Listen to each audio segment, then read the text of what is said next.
Every voice matters. Blue Lift is a podcast dedicated to address the issues that affect all of us, with engaging discussions with progressive thought leaders and experts as guests. Here's your host, Peggy Kingsbury.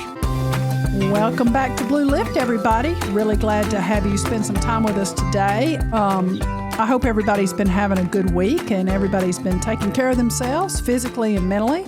The weather here has just been gorgeous, and I think around most of the country it has been, so I hope you're getting outside. There's a lot of peace that can be gained from spending some time in the woods. We're hiking people, so I love that. Today's guest I'm so excited about. It is Vicki Ross Bechet, and we're so glad to have Vicki here. Vicki is a friend that we've known by seeing each other online quite a bit, and we have a lot of common friends, but this is actually the first time we've met in person. That's right. So I'm really pumped about this. Now you all will all be meeting her on the podcast as well. Vicki is a fourth-generation member of the General Federation of Women's Clubs, and we're going to talk about that extensively, about what the club is, what it stands for, you know, all these four generations that have been members. Vicki is a mom, and she's a grandmom, and she is one of these people that has just been involved in service her whole life. If you could see her whole resume, you would see that from starting out as a young kid in Girl Scouts and 4-H, she just always rose to the top of any organization she was helping and has continued to do that. And to even further tell you what a helper and a good person she is, she's a nurse by trade. And so nursing is all about really being there to help others. And I really have a lot of respect for nurses. So, you know, Vicki is just really one of these people that gives of herself for organizations that she believes in, and she has certainly done that. She is nationally certified RN in perinatal nursing, which is very interesting. And she's really focused her professional life on family and community health and improving care and outcomes of pregnant women and newborns, both in direct patient care and as a nurse manager. So Vicki is just an all-around good person, and we're so excited to have you here today. Well, thank you very much. Yeah. So let's start out with the General Federation of Women's Club. What is it? Where did it start? What's it all about? It is one of the largest nonprofit community service organizations in the world for women.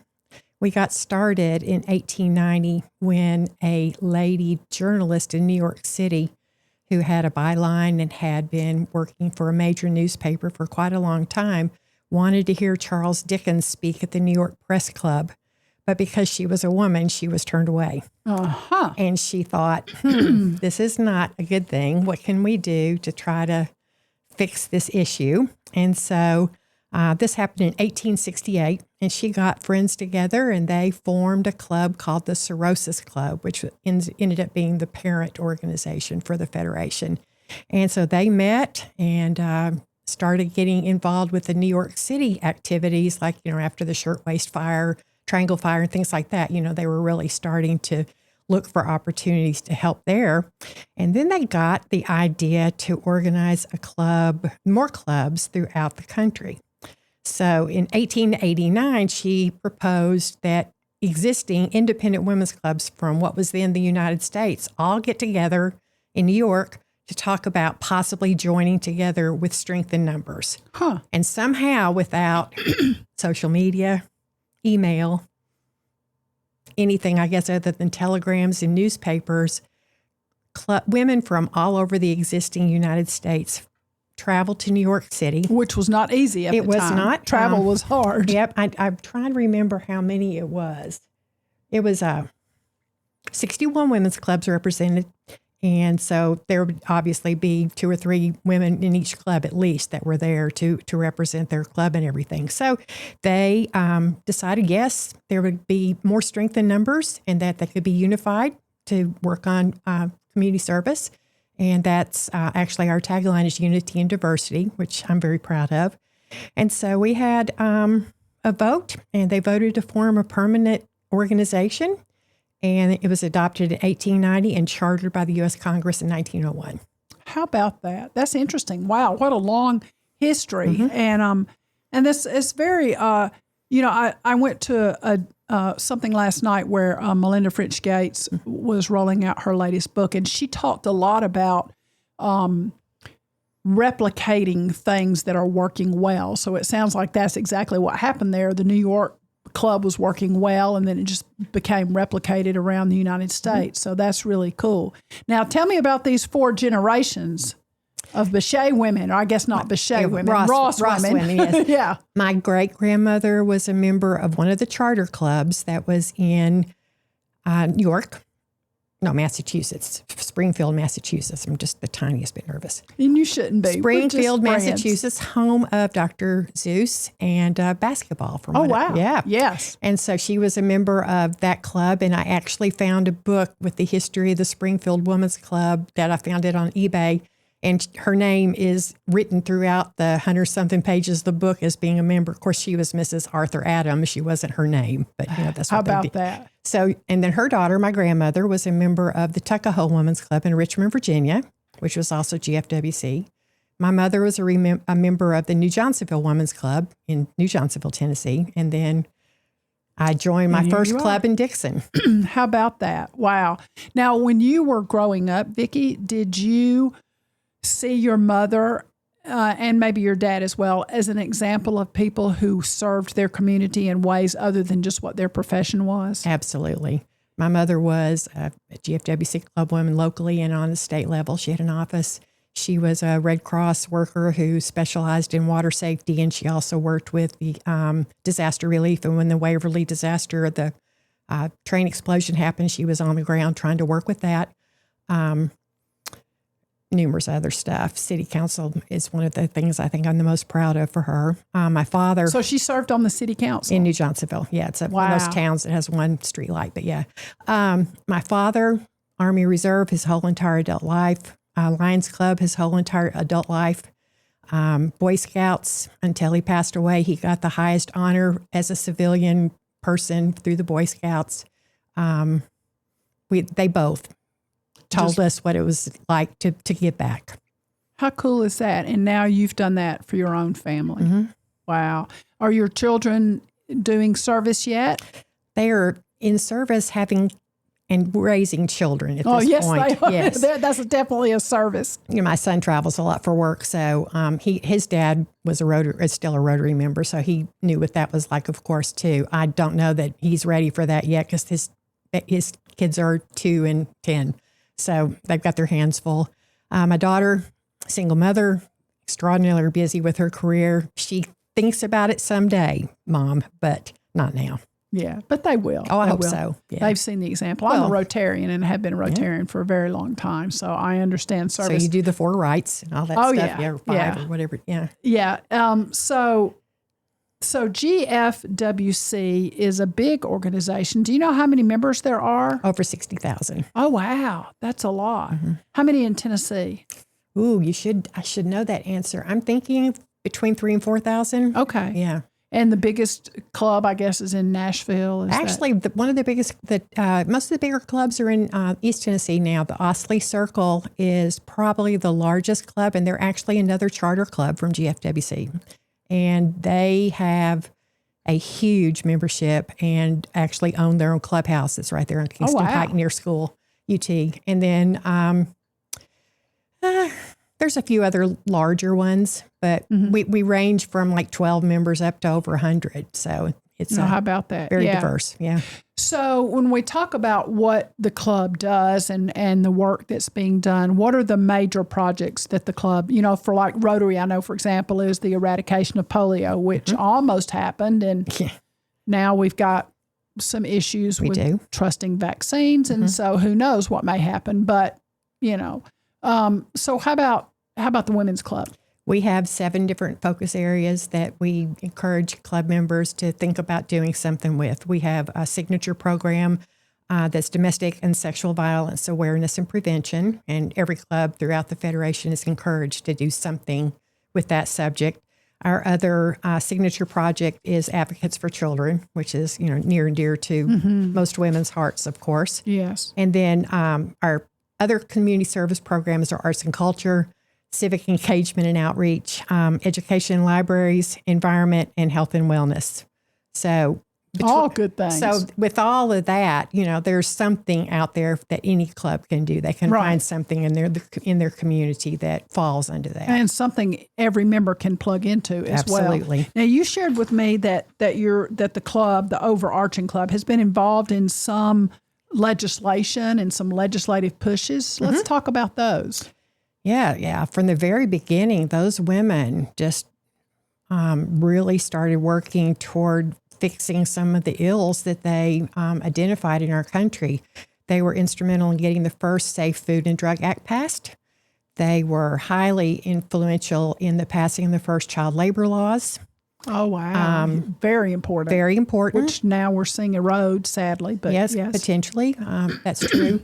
Over the years, they've done things as interesting as there was a club woman in California who was also a physician, and she's the person who came up with the idea of putting a white line down the middle of a highway in the 1920s because cars kept hitting each other, and she was a physician, and she said there's got to be a way to fix that, and she came up with the idea of doing that. So that, of course, is worldwide now. Now that right there is a trivia night factoid.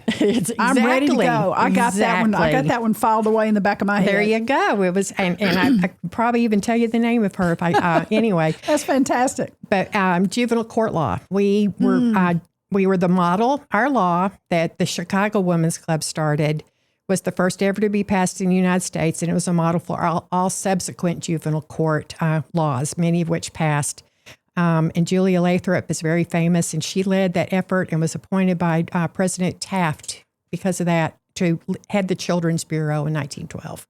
Now, how about the suffrage movement? Did the club get involved in that? They did a little bit, but GFWC is interesting in that it's political, but it's not partisan. And so they are very careful in, even to this day, they have a process that they go through to make sure that we stay in the guidelines that our organization stands for. And so we have resolutions, and we have a huge, big process every 2 years that we go through and look at pages of resolutions. But I'm backtracking now to you and going, yes, some women were pro, some were con. And so, you work through that. And, so it's interesting to hear about how influential the club has been in a lot of different areas. And I know that I understand just much like with Rotary, you try to sort of stay bipartisan.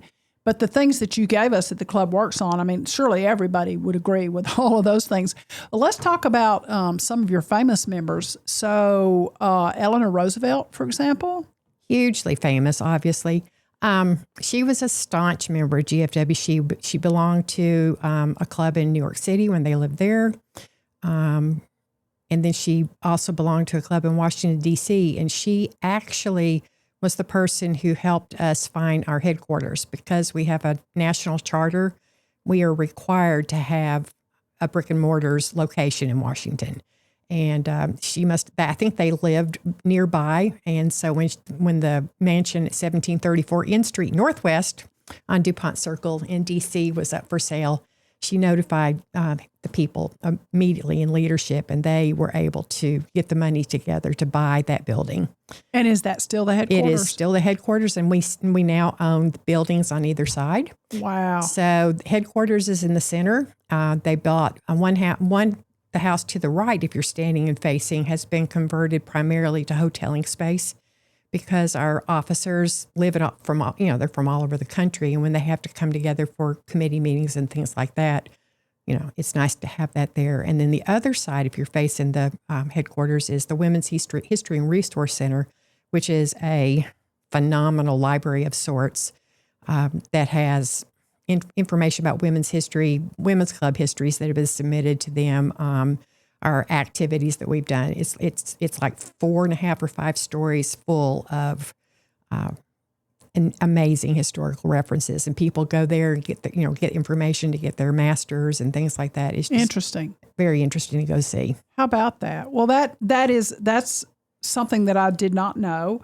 And I know that one of Eleanor Roosevelt's big things was the national parks, and I think you said GFWC has something to do with that. GFWC was clubs were charged with, each state federation was charged to try to start a club in their state. In fact, the Everglades was the successful entry from the Florida Women's Clubs, just to give you an idea. So, yeah. So each club was asked to try to come up with some sort of park to get behind and help get started. How about that? That's interesting. Yeah. You know, we're the best kept secret out there. You may have all grown up in a town that had a women's club, but because we didn't start putting GFWC in our name until the 1980s, we didn't have the benefit that Rotary and Lions and other clubs do, where they're always the, Franklin Rotary Club or the Columbia Lions Club. That there was that instant recognition because we came from all over the country with their own independent clubs. We didn't get started using GFWC as part of our name until the 80s. And so that's why but a lot of people still call it the Women's Club. That's exactly right. Yeah, and that's okay too. Yeah. Because that's great. Well, and isn't it interesting how, I love obviously the idea, being a woman, I love the idea that the power of women together is an amazing force. And it is a force that I think makes elements of society look at things a bit differently because, we are a male-centric society, always have been. I mean, they didn't even begin to test drugs on women until I think like the 70s, So whatever they were giving women is because it was working in men and might not necessarily work for women. So we're sort of, we've been that way. Or they didn't test things that they should have, like thalidomide. Exactly. And then look what happened. Yes, exactly. I'm a DES baby, by the way. Oh. So some of my listeners will know what that means, and others will think, I don't know. I always knew something was wrong with her. Now she put a name on it. But it's interesting how groups of women can get together and affect change. And I love, love, love that. Your career as a nurse, what got you interested in nursing? I honestly cannot tell you. One day I changed my major from secondary science education to nursing. So you were going to be a teacher. I was going to be a teacher in high school. And you really wanted to be a teacher.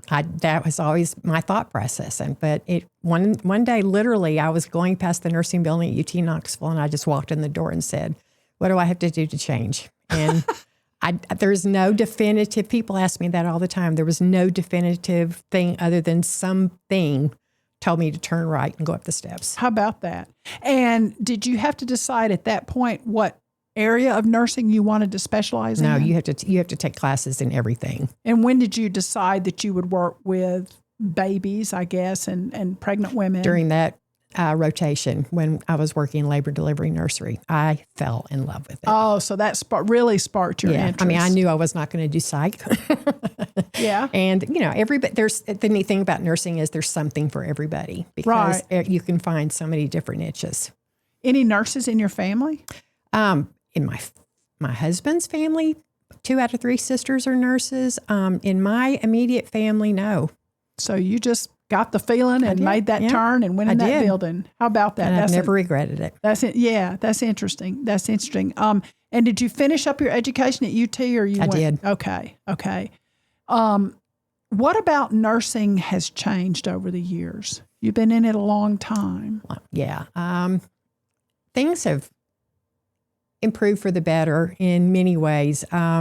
You don't have to wear a cap anymore. No, we do not. And no, we don't have to wear whites and those lovely grandmother shoes either. Yeah. The caps were mostly uncomfortable. They were horrible. And I was very glad when that all went away. I pretty much was a rebel and refused to wear it because I just hated it. But I liked what it represented. It was so uncomfortable when you're working.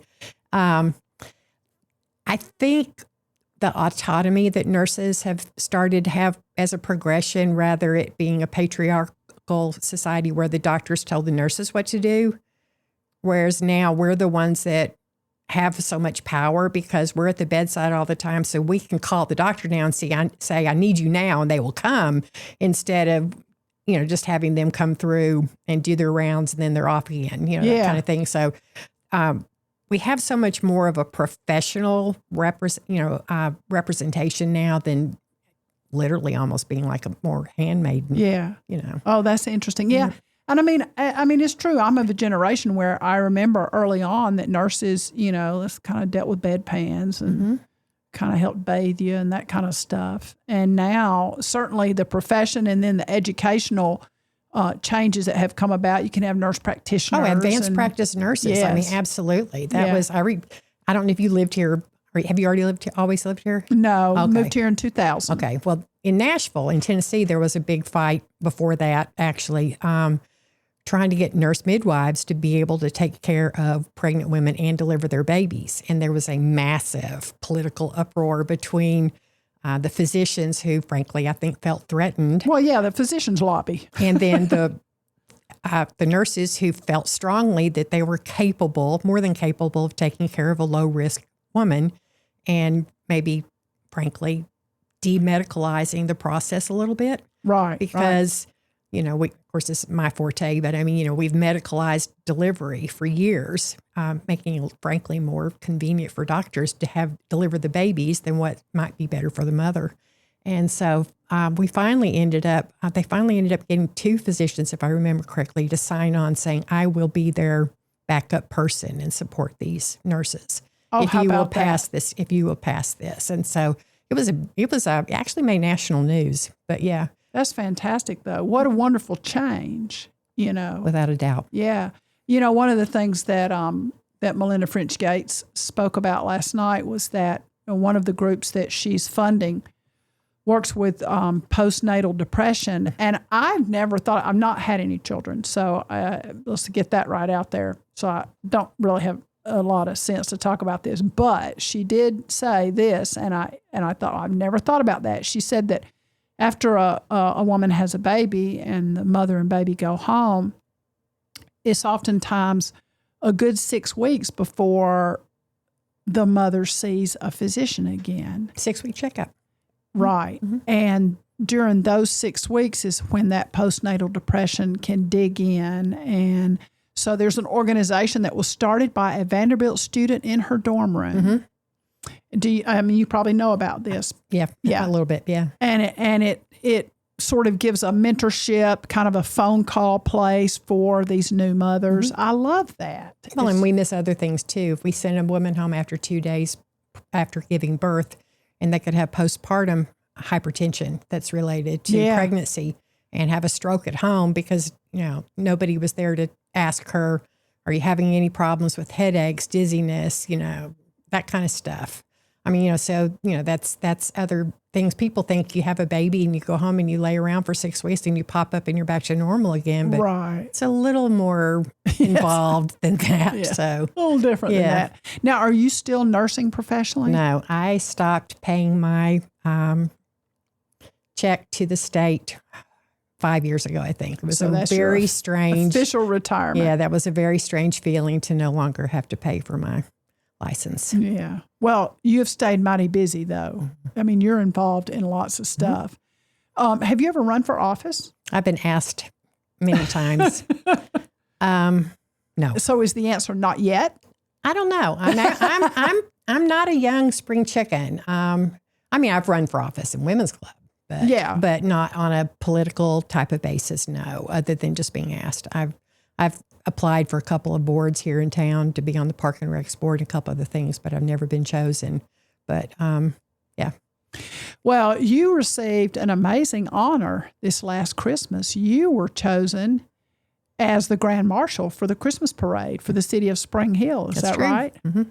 That is awesome. It was fun. Yeah, because that's a big parade. I mean, Spring Hill's getting really, really big, and that's a big parade.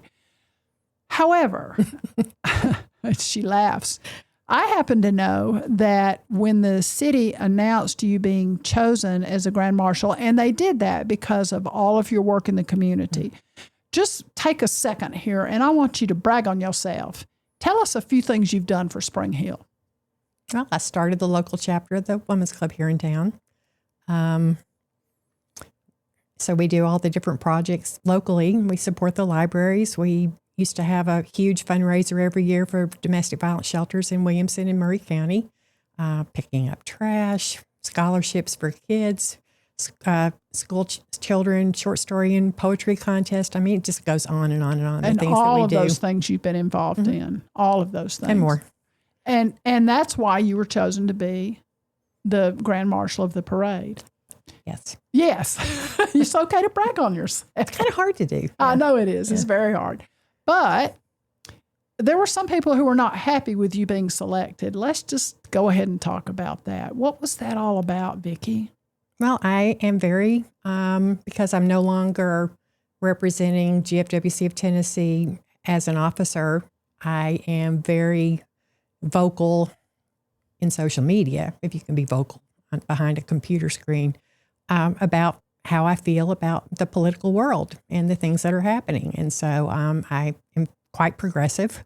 And I don't think that most people who have done what I did for a living and, have seen how the good and the bad with legislation and things like that can't be affected by that kind of stuff. And then everything else that's happening, in the world that my grandchildren are going to be alive for.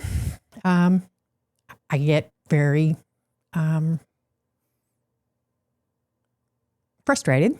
And I feel like that one way for me just to vent my feelings is to, talk about it on social media and be involved in local politics behind the scenes, going to, the dinner for the, organizations and things like that. But because I frankly was and am again rabidly against the current president, many people took offense, even though I'm well within my rights with the Bill of Rights to have freedom of speech. It was pretty eye-opening, some of the really nasty remarks that were made about me. And I'm guessing you didn't see that coming. I did not. Nor did anyone else around you. And I know you... It didn't matter what I did to make the life of these residents better. They only saw my political stance. Right. And I want to repeat that. So no matter what you did that you didn't have to do, that you did on a volunteer basis, probably time and treasure to help others, it didn't matter. Just because you didn't agree with the person they wanted to be president, they decided that you must be a bad person. Mm-hmm. What a shame that our society has gotten to that point. And I talk about that with a lot of guests. The division is incredible. And I really believe that all of us have to be conscious of that because I myself will sometimes assume things about someone who may see the world of politics differently than I do. And I shouldn't do that. I shouldn't make assumptions. Now, when they show me with their words and actions, then that's different. I'm making a judgment based on things I've actually seen. But if I'm just, and I mean, I'll admit it, if I see somebody wearing a red hat, it's hard because I just draw some conclusions about that person. Just like if they see me wearing a blue shirt with a certain logo on it or whatnot, they're going to draw conclusions about me. And I get that, but I think that's real sad thing that's happened. And it seems to be, and we're probably close in the same age group, it seems to be a whole lot worse than it used to be. I mean, 15 years ago, elections were partisan, but they weren't rabidly vitriolic. Yes, I agree. And I think that many people finally felt like that it was okay for them to openly let people know what maybe their feelings were that they suppressed for years. Right. I mean, whether they were, prejudiced over this or that or whatever. And we struggle now to agree to disagree. I mean, families have been torn apart and friendships have been torn apart. And whereas before, I never let politics interfere with any relationship, and most people didn't until, I would say, the last 10 years or so. Right. No, I mean, you're right about that. And leading a large organization, I've done it and you've done it, and organizations that are not partisan, it gets a little bit dicey in this atmosphere, doesn't it? Mm-hmm. And, and one of the things that GFWC stresses to members is that we are political. We are not partisan. And that is totally something that everybody has to understand. Because I think I mentioned earlier, we have a very strong legislative action committee that works hand in hand with our resolutions committee to look at causes and make decisions on maybe some bills and some standings of things that we vote on at the national convention, then at that point, when there are opportunities for club women to speak out, that they will submit legislative action alerts saying that not only can you now write to your representatives in a personal way, but you can also say, as a member of the GFWC, we stand for X. And so, for instance, just to give you an idea, I just got a legislative action alert from GFWC yesterday about sexual explicit images. And there's online in social media, and there's an act coming down through the pike called the Take It Down Act. And they went through our resolutions and said, everything that this act says is something that we've already put in writing, as that our Federation members have voted yes. And so they send us this act, and they give you a link, and it says, this link will send us directly to our representatives link by where you live zip code wise. And you can say, as a GFWC member, I would please request that you vote whichever way. Exactly, yes. That kind of thing. And then locally on a state level, we just voted this past weekend. I don't know if you know about this or not, but they're working on a bill in the Senate and the House called the Menstrual Hygiene Products Accessibility Act. Big words. But the bill is going to require each local education agency and charter school to provide feminine hygiene products at no cost in every woman's and girls' bathroom and locker rooms, and with a school nurse in senior high schools. So that's a no-brainer. So if it passes, that'll be awesome. Of course, the nurse in me stood right up and went, but you realize that most girls, when they start their period, they're middle school, and they're the ones that are often unprepared. They are now, and we yeah. need to have the supplies there. So then that's an opportunity for people like us, the Women's Club, to say, okay, well, then if the senior high young ladies are taken care of, we'll make sure that there are supplies in every middle school where we live. That's a great bill. Yep. And that's nonpartisan, helps everybody. Yep. So we had to research and talk to our legislative committee, and they said, absolutely, here it is. Here's the proof. Go for it. And that's fantastic. I love that. Well, and I know that when the backlash came for you when you were selected as Grand Marshal, that the Hive came to your defense, and the Hive, of which we will keep secret the name, but you have a large circle of friends, and that large circle of friends immediately came to your defense online, and I loved watching that happen. It was very gratifying. And I was out of town when it was announced. Oh, really? So I'm only seeing stuff when I was able to get online on Facebook and go, OMG. Yeah, you probably were just stunned. You're just not expecting that, and then you're like, what? I know, it was crazy. Yeah. And the things that people said, it was just so mean. But I love that when we all got together and went over on that post to support you, we were just very positive about you and why you deserve to be Grand Marshal. There was no name calling. There was nothing. It was just, let's support our friend. Mm-hmm. She deserves this. Because as you said, you have given time and treasure to make lives better for people in Spring Hill. You deserve to be the Grand Marshal of the parade. And I didn't ask where they were on this political No, you didn't say, look, are you progressive Exactly. or conservative? Because I need to know that before I'm going to give you something to eat for lunch. Isn't that crazy that we've gotten that way? Well, I was being a little facetious, but that was kind of seriously. Exactly. When you do things out of your own heart with a volunteer heart, that's the furthest thing from your mind. There's a need, meet it. That's correct. And there's changes that need to be made. Let's change it. This library needs new books. Let's get them. That kind of thing. Yeah. Now we have to be very careful about what kind of books we get. But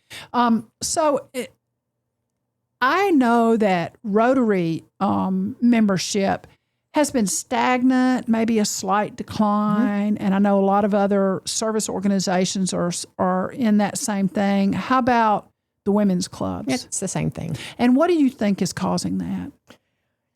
There's a lot of reasons. I think that there are so many more opportunities for women out there. Because for the longest time, women could not be in Rotary, or they could not be in Lions or Kiwanis. That's right. There were not that many opportunities. And when we were in our prime, many decades ago, most of the clubs, if not all of them, met during the day. And it was women who didn't work outside of the home Right. and had wealthy enough husbands who were able to say, yes, dear, go and do. And, the work they did was mind-boggling, incredible, but it was a different time and a different place. It wasn't until World War II when the men were gone and the women had to step up and do the things that the men did, Rosie the Riveter kind of stuff, that at that point things changed and the baby boomers came along and said, I've got more options. Mm-hmm. And they were working, doing, other than nursing or teaching, or secretary, there weren't very many things that were, quote, typical female jobs that could be parlayed over into a male career, engineering and that kind of stuff. And so all of a sudden the doors started opening and women said, I've got other places that I can see and do. And I think that had a lot to do with it. I also think that we were a little slow, frankly, to realize that we could potentially have captured more women who did work outside of the home if we had night meetings. Mm. And that's been something we're focusing on now, is that, we got to give other opportunities. Not everybody can take off for an hour and a half in the middle of the day to go to a meeting. Correct. And so we've been playing catch up with that a little tiny bit. But I think the fact that there's so much more out there for women. And I think another thing that we talk about a little bit is that probably the current younger generation are so heavily involved with their keyboard and being online social stuff that way that they don't see the need to do in-person meetings with people. And so a lot of states have started asking their members to think about starting virtual clubs where you can get together 4 times a year on a Zoom or something, but you can come up with meetings. And at least that way you can still have projects and you still get back to the community. And so, we've had to sit around the table and with some hard, statistics, but it's the same thing with Rotary and Kiwanis and everybody. Their membership is, if it's not static, it is sometimes going down a little bit. Well, and churches as well. Mm-hmm. I mean, just really anything that is an organization that's not work that you don't have to do. I think we're seeing people less and less interested in that. And I don't think altruism is dead. I think the issue is that it's frankly easier for a lot of people to write a check or send money on Venmo than it is to sit at the table and make a plan and actively do something as a hands-on project. Oh, I think you're right about that. And I think that's the biggest issue, which is, again, why I think, at least we can do some stuff with the virtual stuff. But, it's... I enjoy the sitting around the table. What can we do? I do too. I mean, I have some podcast guests that we do remotely, but I prefer the in-person if possible. Although I know that limits me as to who I can get because, this podcast is not flying people in, to be honest.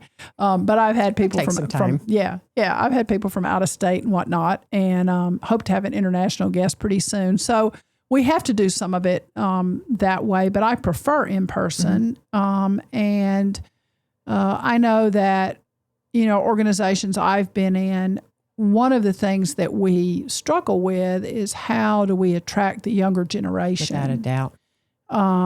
And I love a lot of members of the younger generation, and I am just stumped as to how to get them into active service roles. We have 3 levels of clubs in GFWC. We have what we call the generals, and then we have juniors, which started right around the time World War II, kind of morphed from earlier activities where the younger women would get together and they would make bandages for the soldiers in World War I, that kind of thing. But it kind of morphed in time to a junior division, and then we have juniorettes, and that's for young girls who are high school.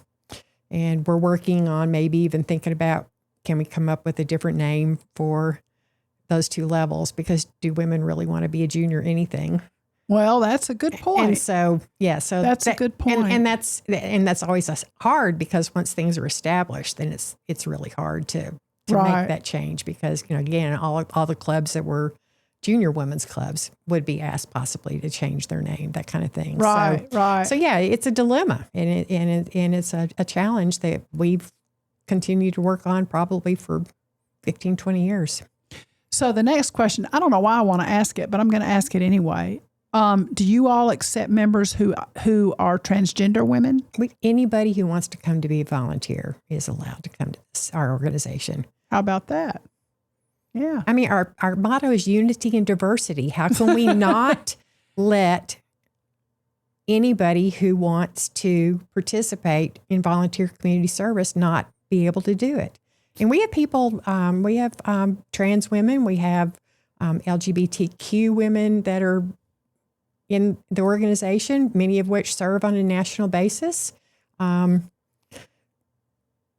may be some people that kind of look at that and question it. I don't know, but the most of us, they're welcome with open arms, and they're incredible gifts to this, community and this federation. So that's great. When did the Women's Club take on the motto of diversity? Do you know? I think from the very beginning. And what do you may not know the answer to this, but I'm just curious, what do you think it meant then, diversity? I think back then it was probably the diverse work we did. Gotcha. Okay. That's my idea. And I may be wrong, but that's my heartfelt thought. Yeah. And that's something we pride ourselves on, but with society changing that it is, we still have work to do. We struggle to find a way to find women of color who are interested to join us. And several of my dearest friends are women of color from all over the country that I've gotten to know that are staunch, very active supporters. But I think that's one of the things also that we've struggled with. And I don't know the answer. We continue to work on it and figure it out. There are organizations specifically for women to do the same thing as we do. And so as long as the work gets done, but on the other hand, if people were interested, I think there was segregation. It's still something that, even though it's not anywhere near our thought process, I think there are still people that maybe think that that's inappropriate, is to have women who aren't white Anglo-Saxon Protestant members. But we're changing. I mean, I just got home from our meeting in Greenville last weekend, and we had 100 women, and there were, a dozen women of color there, which was the best thing. So that's like 10%. We're making slow progress. Well, I think it's true that a lot of people self-segregate. They say Sunday morning is the most segregated time in America at church.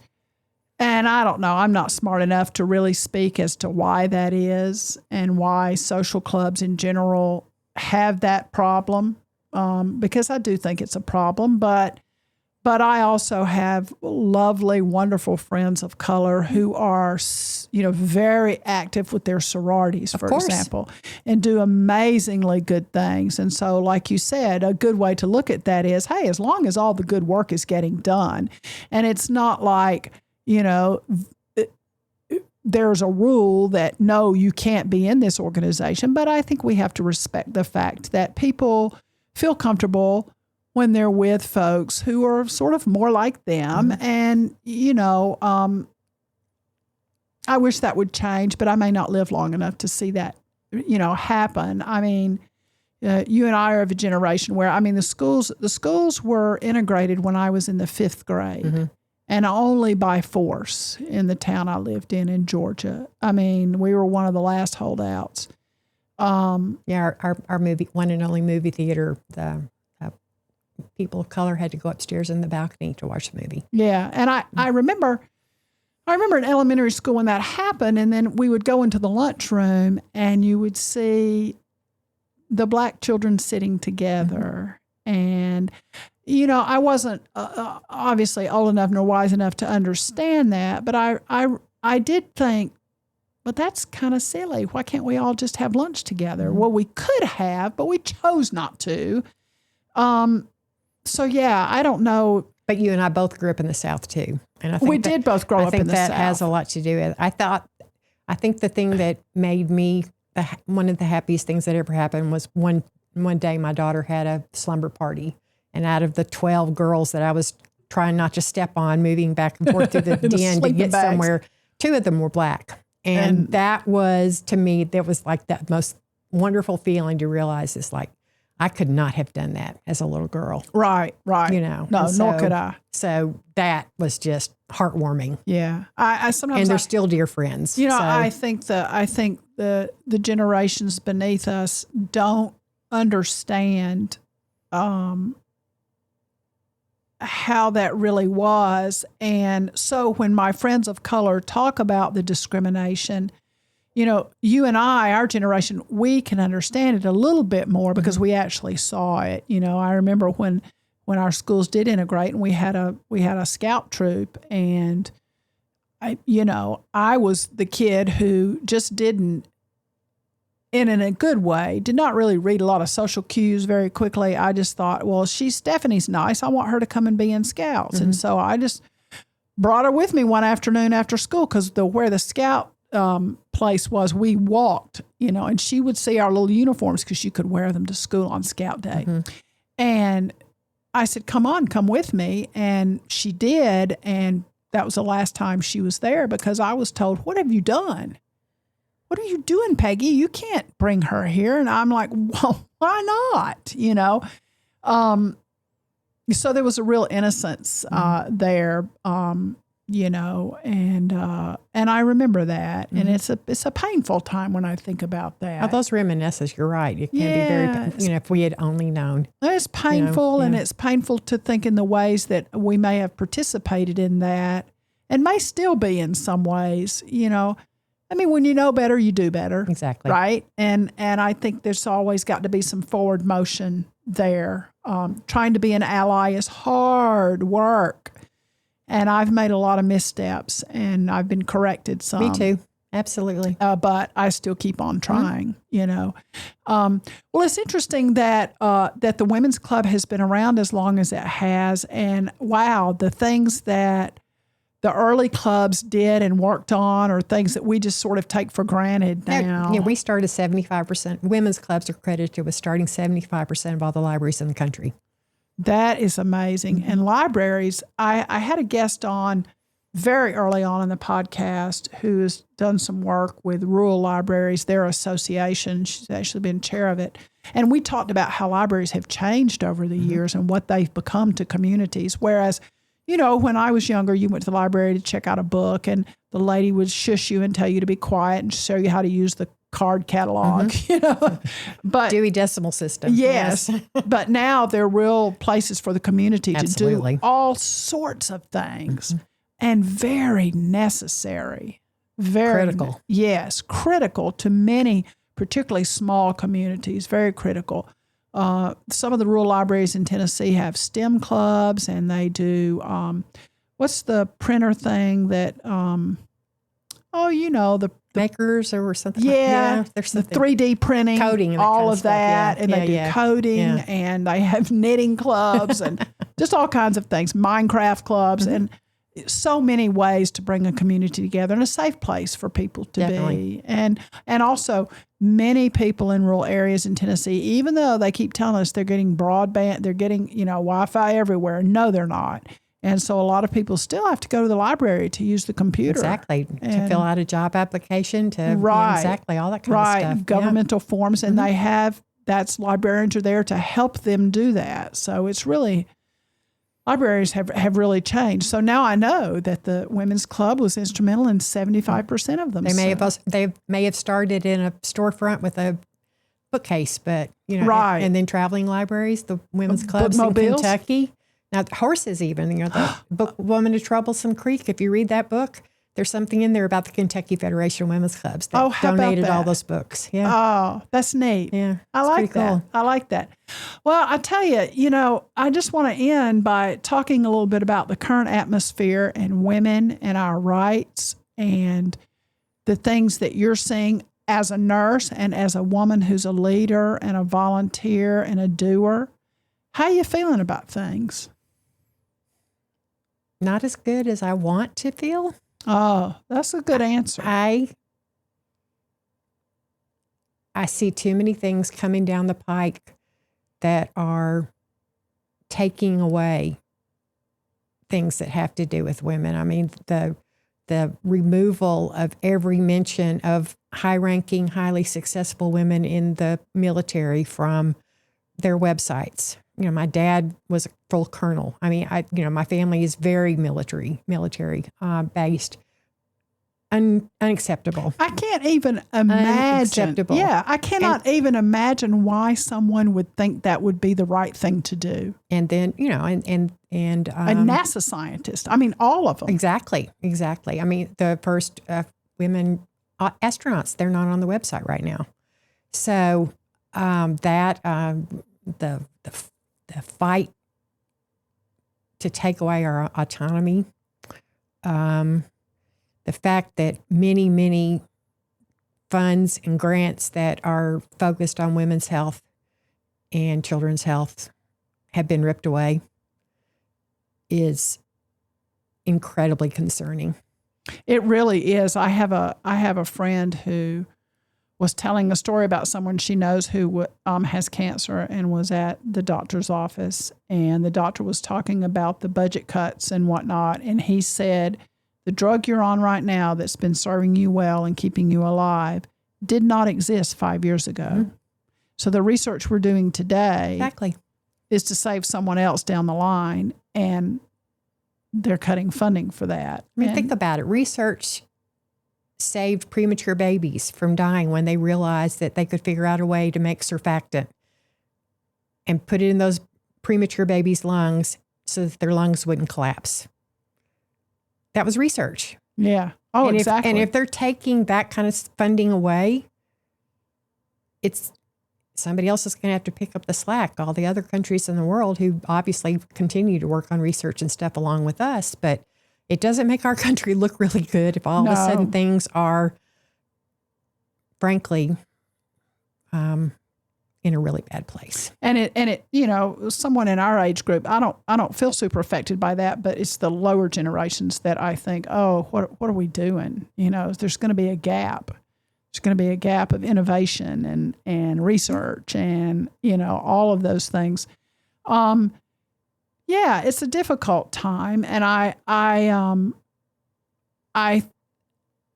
don't think that I feel very strongly one of the things that they cannot erase is the woman's will to have and be and do all that she can be.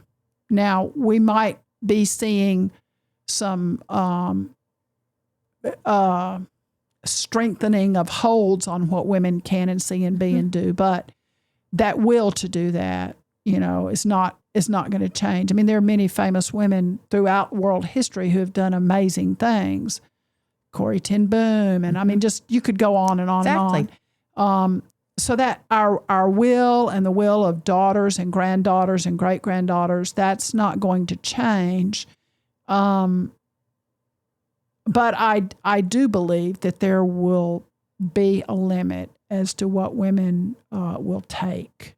And I try not to be an alarmist, Vicki. I try not to think, I heard they might do this. I heard they might do that. I'm not thinking the Handmaid's Tale's really coming true yet. Some little parts of it are. But I do think that we best stay in the game. I heard someone the other day say that just completely withdrawing from all of it is not really an option.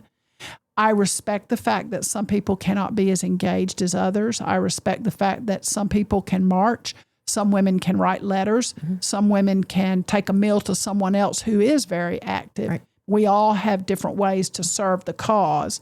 But I do not think that that we can afford to just ignore it and not do anything about it. Because, wow, the women before us, what they went through and what they did is pretty incredible. Pretty incredible. I think they'd be pretty angry at us if we just acquiesce. Yes. And we shouldn't do that. No. We have other generations coming along to fight for. No, not just us. Right. I have granddaughters, and I don't want their lives to be repressed more than what you and I lived through. Right. Because I'm older than you, but I remember when the birth control pill first came out. Right. And yeah, I can't fathom that we would regress that badly, and that frightens me. It's scary because we've been there, and so we understand know what it was it. like exactly. Right. And I have privilege in many areas, and so as badly as I feel about it, and as fearful as I feel about it, I cannot imagine how people of color must feel, people who are first generation or Americans must feel. It's a scary time. I had a friend actually say to me the other day that she was excited about all the marches, but because she is a non-Caucasian woman, that she just is not comfortable going at all and will not be going. And how sad is that? Yeah, it's very, very sad. And I will admit that I really hadn't thought about it from that perspective, and I'm like, oh my gosh, I completely understand. Of course, don't. Let me go in your place, because you're right. You don't know what might happen. It's a scary world out there. It really is. But again, not to end it on a down note, I mean, your organization and you individually are doing so many good things to help people. And there are so many pockets of people doing amazing things. Right. Whether it's, making sure that babies have the formula they need, that mothers have some prenatal care, that hungry children are fed. What project are you really passionate about right now? Oh, that I can't answer that. Locally, I mean, we're getting ready to do a few things. We're going to have our second fairy tale tea in June, and the money portion of the proceeds go to the 2 child advocacy centers in Murray County and Williamson County for their care that they provide for children who experienced physical and sexual abuse. So that's important to me. That's a very important cause. Yeah. And so we're getting started on the second annual tea, and we're excited about that.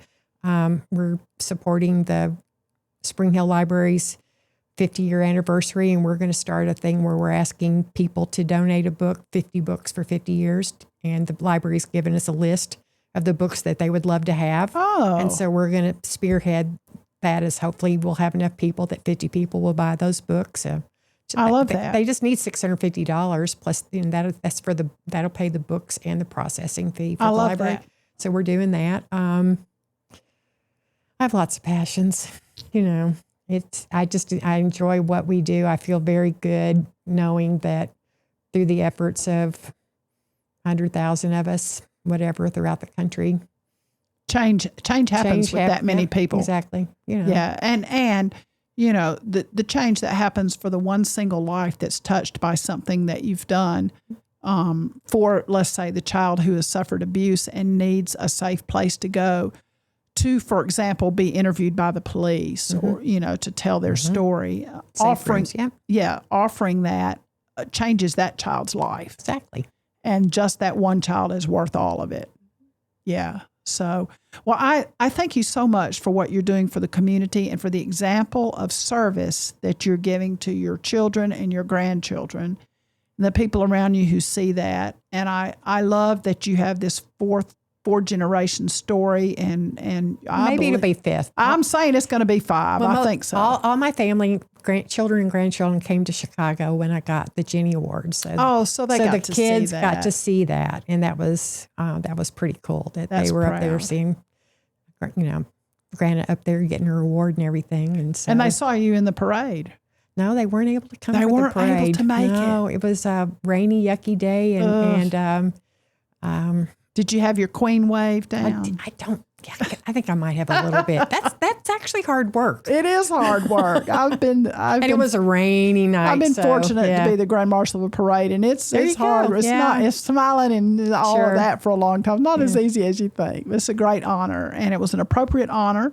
And I'm just so glad that I was part of a group that could stand up and say, "Hey, wait a minute, she is the perfect choice to be Grand Marshal of this parade." Thank you. So I love having you here today, and I'm excited to hear about what the future holds for your service work. If someone wants to learn more about GFWC, how would they do that? Our website's super simple. It's gfwc.org. Gotcha. And then you can look up, each individual club. We have three clubs in these two counties. We have the Franklin Brentwood Women's Club that meets at the Franklin Library, and they meet during the day.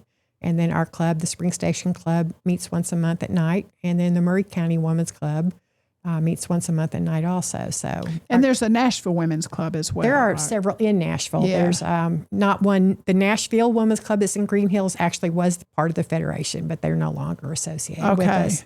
But we have several Stones Rivers over by Donaldson. We have Clarksville. We have Dixon. Of course, if you weren't asking me, I could spit out the rest of them in the Music City District, but we have several. All right. So GFWC.org.